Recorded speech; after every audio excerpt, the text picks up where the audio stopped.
Bonjour à tous. Alors, on a besoin de sélectionner un élément LI qui se trouve dans un UL.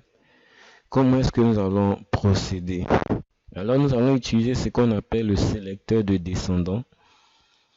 Alors, nous avons notre UL qui est là et ses descendants sont LI, LI, LI, LI, LI et LI. OK? Donc, qu'est-ce que nous allons faire? Pour le faire, nous allons utiliser d'abord le UL et espace. Cette fois-ci, il n'y a plus de virgule. Espace, nous utilisons le LI. OK? Ainsi donc, nous pouvons agir sur les propriétés en lui attribuant les différentes valeurs que nous souhaitons. OK? Donc, nous actualisons et effectivement, nous avons pu sélectionner tous nos éléments. OK? Tous les éléments LI qui se trouvent au niveau du UL. D'accord? On pouvait bien évidemment décider de sélectionner tous les éléments A qui se trouvent dans notre P afin de pouvoir avoir ceci, par exemple A, P1. Donc c'est tous nos éléments A qui seront ciblés.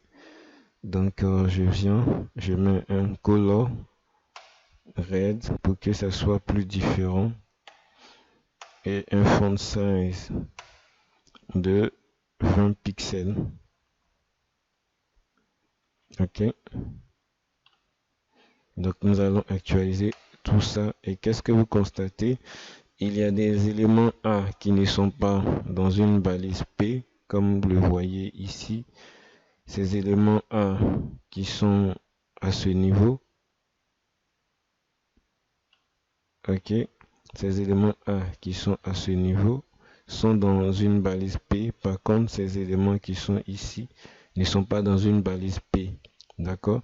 Donc, on a pu jouer sur les couleurs en utilisant le sélecteur de descendant. OK?